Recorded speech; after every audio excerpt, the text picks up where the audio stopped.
अस्सलाम वालेकुम, hello everyone. कैसे हैं आप लोग? तो welcome back to your English classes. और आज हम डिस्कस करेंगे वर्ब्स की नई लिस्ट।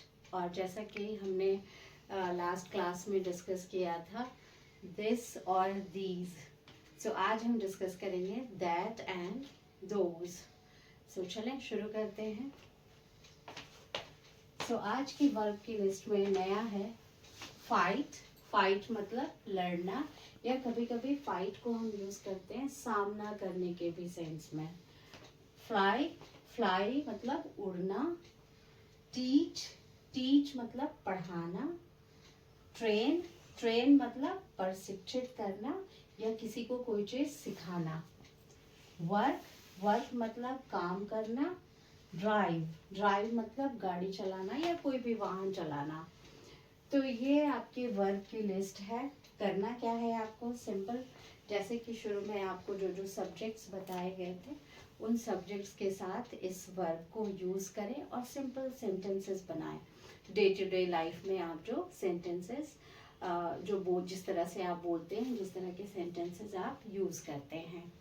तो ये 6 और वर्ब्स ऐड हो गए आपकी लिस्ट में। अब हम डिस्कस करते हैं डे 8 का topic. So hopefully before we go ahead हम क्या करेंगे, हम थोड़ा सा रिकैप करेंगे डे 7 को। तो डे 7 में हमने डिस्कस किया था this and these. So hopefully आपने होमवर्क किया होगा। सो एक यहाँ पे एग्जाम्पल फिर से देख लें। जो व्यूअर्स इस वीडियो को पहली बार देख रहे हैं तो उनके लिए है ये। This is a house.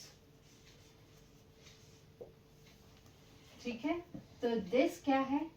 ये जो है ये एक सिंगुलर सब्जेक्ट है।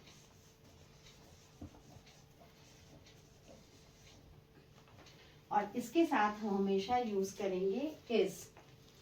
और यहाँ पे ऑब्जेक्ट जो रहेगा, क्योंकि ये सब्जेक्ट सिंगुलर है तो यहाँ पे हमारा ऑब्जेक्ट भी सिंगुलर ही रहेगा। तो ये सिंगुलर ऑब्जेक्ट है।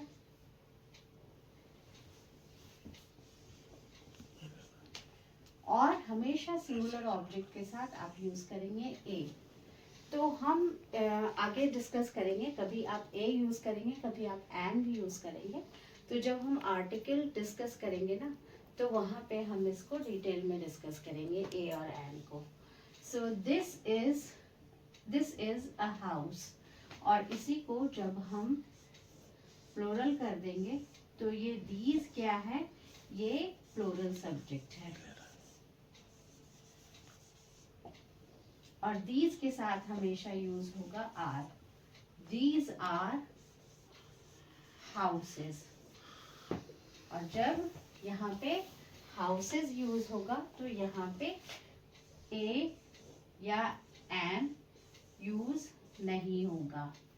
सो this is a house, these are houses. क्योंकि ये हमारा सब ऑब्जेक्ट भी क्या है? ये भी प्लूरल है। प्लूरल क्यों है? क्योंकि ये एक से ज्यादा है तो ये प्लूरल है। तो चलें उसी तरह से हम आज डिस्कस करते हैं दैट और एंड दोज।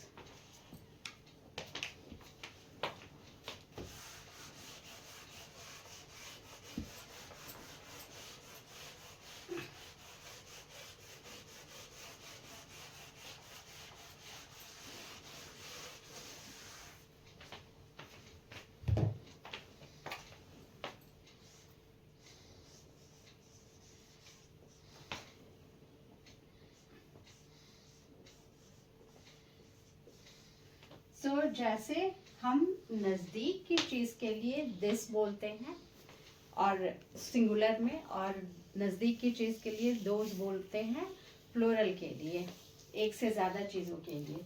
उसी तरह से हम दूर की चीज के लिए दैट बोलेंगे जब हम किसी एक ऑब्जेक्ट की बात कर रहे हैं और हम जब एक से ज़्यादा ऑब्जेक्ट की बात कर रहे हैं तो हम लोग दोज यूज करेंगे, यानी कि दैट क्या हो गया, वह, और दोज में मतलब वह सब।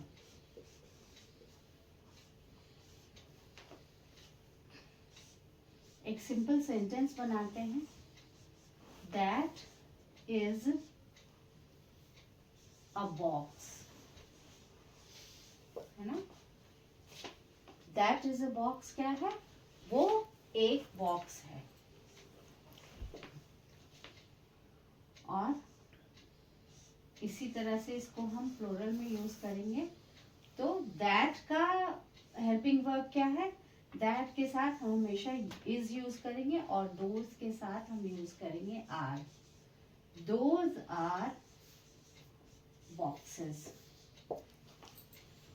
राइट। कुछ सेंटेंसेस और हम बनाते हैं,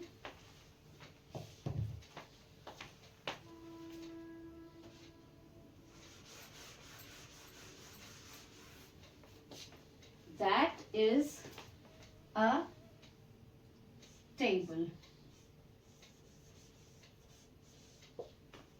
दोज आर टेबल्स, है ना।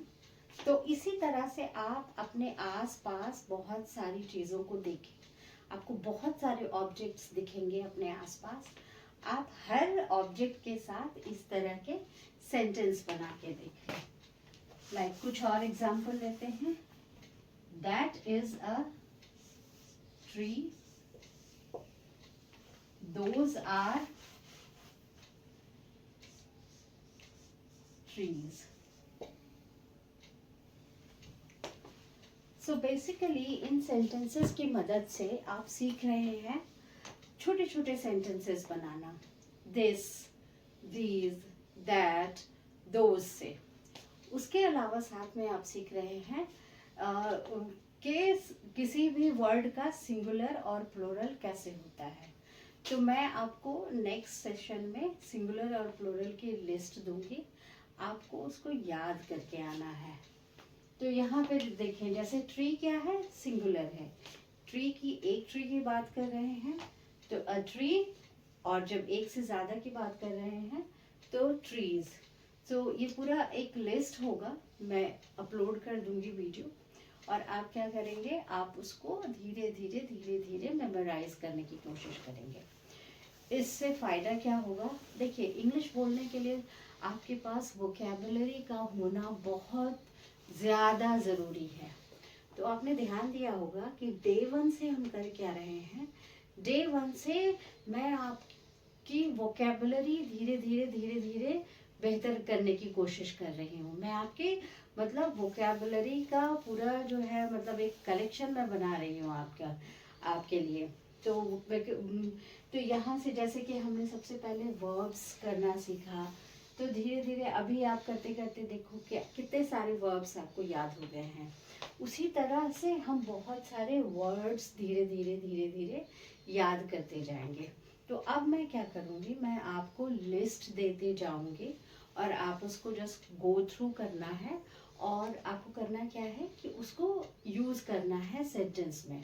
तो आप अपनी डेली लाइफ के सेंटेंसेस बनाइए, जो आप अपने आसपास चीज़ों को देखते हैं उसके सेंटेंसेस बनाइए, और उन वर्ड्स को जो है वहाँ पे यूज करिए। तो आपका क्या होगा, धीरे धीरे वोकैबुलरी बैंक जो है वो आपका तैयार होता चला जाएगा। तो आज के होमवर्क में मैं आपको क्या दे रही हूँ, आपको दैट और दोज का यूज करके आपको सेंटेंसेस बनाना है। किस तरह से बनाना है, सिंपल फॉर्मूला, जैसे कल के सेशन में आपने देखा था और कल के होमवर्क में आपने बनाया है। दैट से पहले एक बना लीजिए, दैट इज अ ट्री, फिर आप दोज से उसी ऑब्जेक्ट के लिए उसी तरह से आप सेंटेंस बनाइए। तो दोज आर ट्रीज, और आपको बाकायदा तौर पे बोलना है। जैसे अगर आप अपने रूम में बैठे हैं तो आपको रूम में बहुत सारी चीजें दिख रही हैं, आपको you can see curtains, you can see books, you can see many things. तो वहां पे आपको क्या बोलना है, जैसे that is a curtain, those are curtains. तो इस तरह के छोटे छोटे सेंटेंसेस आप बनाना शुरू कीजिए। तो इस सेशन में इतना ही। 2 चीज़ें आपको करनी है। सबसे पहले ये जो है वर्ब्स की जो लिस्ट है ये आपको याद करना है। इसको आपको सेंटेंसेस बनाने हैं इससे, और ये आपको दैट और दोज से 10 सेंटेंसेस बनाना है। तो मैं आपको फिर से याद दिला दूं, अभी जो मैं इनिशियल वीडियोस इस चैनल पे डाल रही हूँ ये वीडियोस बिगनर्स के लिए हैं, वैसे लोगों के लिए हैं जिन्होंने बस इंग्लिश या तो सीखना शुरू किया है या जिनको इंग्लिश नहीं आती है। तो धीरे धीरे जिस तरह से हम सेशन तैयार कर रहे हैं, जिस तरह से हम सेशंस अटेंड कर रहे हैं, आप इंशाल्लाह बहुत जल्द ही बहुत अच्छी इंग्लिश बोलना सीख जाएंगे। करना आपको सिर्फ ये है, कंसिस्टेंसी बनाए रखनी है, रोज़ आपको होमवर्क करके आना है। तो बस इतना ही। और अगर आपको वीडियो अच्छा लगा हो तो प्लीज़ वीडियो को लाइक करें, शेयर करें और चैनल को सब्सक्राइब करें। Thank you so much for watching.